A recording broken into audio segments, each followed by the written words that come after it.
जय हिंद दोस्तों, आपका स्वागत है हमारे YouTube चैनल पर। आज हम आपके लिए साइंस के कुछ महत्वपूर्ण क्वेश्चन लेकर आए हैं जो इस प्रकार है, आइए समझते हैं। और क्लास 12 के हर साल रिपीट होने वाले क्वेश्चन बोर्ड एग्जाम में उनके ऊपर वीडियोज डेली आया करेंगी, ठीक है। और आप हमारे चैनल को सब्सक्राइब कर सकते हो। और आज का टॉपिक है हमारा Zn2+11 सफ़ेद होते हैं जबकि Cu2+11 नीले होते हैं, ऐसा क्यों है। तो इसके बारे में आज हम डिटेल में पढ़ेंगे, आइए समझते हैं।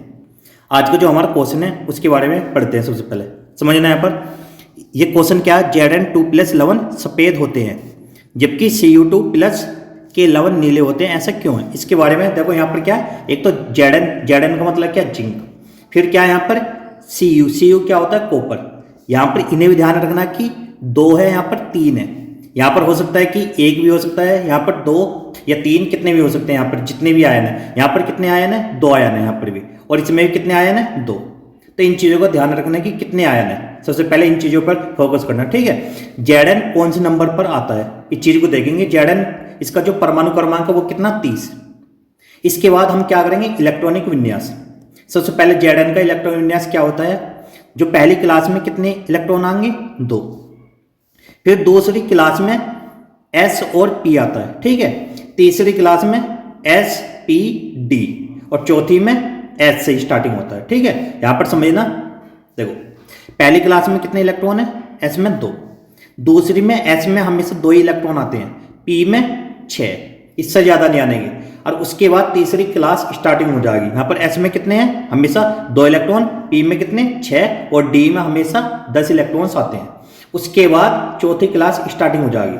यहाँ पर देख सकते हो कि यहाँ पर कितने इलेक्ट्रॉन है, S में कितने, यहाँ पर 2, ऐसे यहाँ पर कितने 2 और P में 6, ऐसे S में 2 और P में 6 और D में कितने हैं, 10 और S में कितने 2। तो यहाँ पर ये टोटल कितने हो गए, 30 इलेक्ट्रॉन्स हो गए, ठीक है। यहाँ पर मैं समझाता हूँ, समझना यहाँ पर। देखो Zn कौन से नंबर पे होता है, ये होता है 30 नंबर पर, ठीक है। अब इसका इलेक्ट्रॉन विन्यास कैसे करते थे वो समझना। पहले क्या लिखेंगे, 1s2। फिर उसके बाद दूसरी क्लास स्टार्टिंग होगी 2s2। फिर दूसरी क्लास में P वाला भी आएगा 2p6। उसके बाद तीसरी क्लास स्टार्टिंग होगी 3s2 3p6, ऐसे फिर 3d, यहां पर कितने आ जाएंगे 10। और उसके बाद 4s स्टार्टिंग होगी, इसमें कितने आते हैं 2। और यहाँ पर देख सकते हो 2 और 2 4, 4 और 6 10, 10 और 2 12, 12 6 18, 18 और 10 28 और 2 30 इलेक्ट्रॉन्स हमारे कंप्लीट हो गए, ठीक है। अब यहाँ पर इसमें क्या है, Zn+2 है। यहाँ पर इसमें ध्यान रखना कि जब भी ऐसा क्वेश्चन रहता है, यहाँ पर कितने हैं, Zn+2। जब भी ऐसा रहता है, जब भी प्लस में 2 रहेगा तो 30 में से 2 माइनस कर देंगे तो कितना बचेगा, यहाँ पर 28। जब 28 हुआ है तो लास्ट वाली क्लास के इलेक्ट्रॉन्स कम हो जाएंगे। लास्ट वाली क्लास कौन सी है, हमारी S वाली। इसके जितने भी इलेक्ट्रॉन्स है, इसमें कितने इलेक्ट्रॉन्स है, 2। अब 2 की यहाँ पर कमी हुई है, इसमें कितने 2 की कमी है। तो जैसी 2 की कमी है तो इस वाले को हम हटा देंगे और ऊपर का सेम ऐसा कैसे लिख देंगे, यहाँ तक सेम। देखो यहाँ पर क्या 1s1 1s2 2s2 2p6 3s2 3p6 और 3d10, ये सेम है। बस इससे हटाएंगे कि 2 इलेक्ट्रॉन इसमें ही है, ठीक है। उसके बाद हम क्या लिखेंगे, जो लास्ट वाली क्लास है, लास्ट वाली क्लास क्या हमारी D वाले। D में कितने हैं, यहाँ पर 10 इलेक्ट्रॉन्स। हमेशा ध्यान रखना, जब D वाले का कॉलम बनाएंगे हमेशा D में 5 कॉलम बनते हैं। इसमें 1 2 3 4 5 और 5 कॉलम जैसे ही बनते हैं उनमें हर एक कॉलम में 2-2 इलेक्ट्रॉन्स आते हैं। तो यहाँ पर समझ सकते हो आप। देखो कैसे, जैसे मैंने ये लिया 3d कितना 10 और यहाँ पर कितने इलेक्ट्रॉन्स हैं, देखो कॉलम कितने बनेंगे 1 2 3 4 और 1 5। पहला इलेक्ट्रॉन ये आ गया यहाँ पर, दूसरा तीसरा चौथा पांचवा छठा सातवां आठवां नौवां और 10वां। कितने होगी इलेक्ट्रॉन्स, ये कंप्लीट भर की। जब भी कंप्लीट भर जाएंगे ये इलेक्ट्रॉन्स है, यहाँ पर कोई सा जो कॉलम है वो खाली है, कोई भी खाली नहीं है। जब भी ऐसा रहे रहेगा तो क्या मानेंगे हम, युग्मित इलेक्ट्रॉन्स। यहाँ पर क्या है, ये युग्मित है।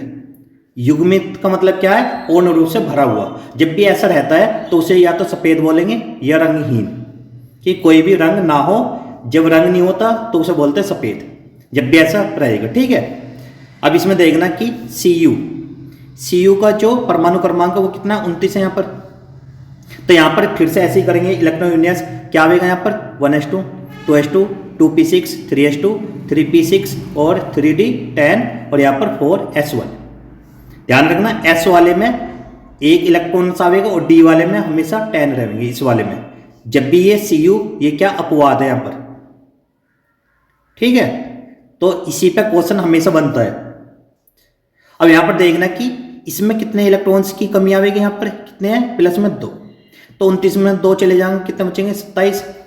और लास्ट की क्लास में से एक इलेक्ट्रॉन्स तो इसमें से कम हो गया, एक यहां से चला गया। क्यों, S के ऊपर यहाँ पर कितना है, 1। और 10 में से एक और माइनस कर दो, क्यों, 2 इलेक्ट्रॉन्स की कमी करनी है। तो यहाँ पर कितने हो जाएंगे, 3d9। अब यहाँ पर जब भी हम D वाले का कॉलम बनाएंगे, यहाँ पर 5 कॉलम बनेंगे। अब 5 में 9 को हम 9 इलेक्ट्रॉन्स को रखेंगे। कैसे समझना, यहाँ पर 1 2 3 4 5, पहला इलेक्ट्रॉन्स, दूसरा, तीसरा, चौथा, पांचवा, ऐसी छठा, सातवां, आठवां, नौवां। अब यहाँ पर क्या है, जो लास्ट वाला है ये खाली रह जाएगा। अब ये खाली रह गया तो ये क्या है, अयुग्मित। और जब भी ऐसा रहेगा तो उसे बोलते हैं अयुग्मित इलेक्ट्रॉन्स। तो उसे क्या बोलते हैं हम, नीले या रंगीन। ठीक है, तो यहाँ पर जब भी ऐसा रहेगा और उसके बाद हमें क्या लिखना, जो भी हमारा क्वेश्चन में है। तो इसलिए Zn2 प्लस लवन कैसे होते हैं, सफेद, जबकि Cu2 प्लस के लवन नीले होते हैं। ठीक है, यहाँ पर इस तरीके से लिखना है। दोबारा से समझ ले एक बार और, ये क्वेश्चन पेपर में आ सकता है इस साल भी। Zn2 प्लस लवन सफेद होते हैं, जबकि Cu2 प्लस के लवन नीले होते हैं। ऐसा क्यों है यहाँ पर। ठीक है, यहाँ पर समझना। देखो सबसे पहले हम क्या लिखेंगे यहाँ पर, Zn कितना है, देखो 1s2, 2s2, 2p6 और 3s2, 3p6 और यहाँ पर 3d10 और 4s2। अब जैसे हम Zn2 प्लस करेंगे, यहाँ पर 2 इलेक्ट्रॉन्स की कमी करेंगे तो ये वाले खत्म हो जाएंगे यहाँ पर। और D वाले में कितने हैं, यहाँ पर 10। और जब हम कॉलम बनाएंगे, यहाँ पर इस तरीके से कॉलम बनाएंगे तो 1 2 3 और एक इस साइड में 5, तो एक इलेक्ट्रॉन्स इसमें आ जाएगा, एक इसमें, 3 4 5 6 7 8 9 और एक 10। ये पूर्ण रूप से क्या हो गया, भर गया। तो ये क्या है, युग्मित इलेक्ट्रॉन। इसे बोलते हैं हम क्या, सफेद या रंगहीन। ठीक है, ध्यान रखना यहाँ पर। अब ऐसी Cu कौन से नंबर पे होता है, 29। जब इसे करेंगे तो क्या लिखेंगे, 1s2, 2s2, 2p6 और 3s2, 3p6 और 3d10 और 4s1 ये लिखेंगे। ठीक है, अब इसमें जैसे हम Cu2 प्लस 2 करते हैं यहाँ पर, तो यहाँ से 2 इलेक्ट्रॉन्स कम होंगे। एक तो ये वाला कम हो जाएगा और एक इसमें से कम हो जाएगा 10 में से। तो कितने बचेंगे यहाँ पर, 9। जब भी 9 रहते हैं तो हम कैसे बनाते हैं, देखो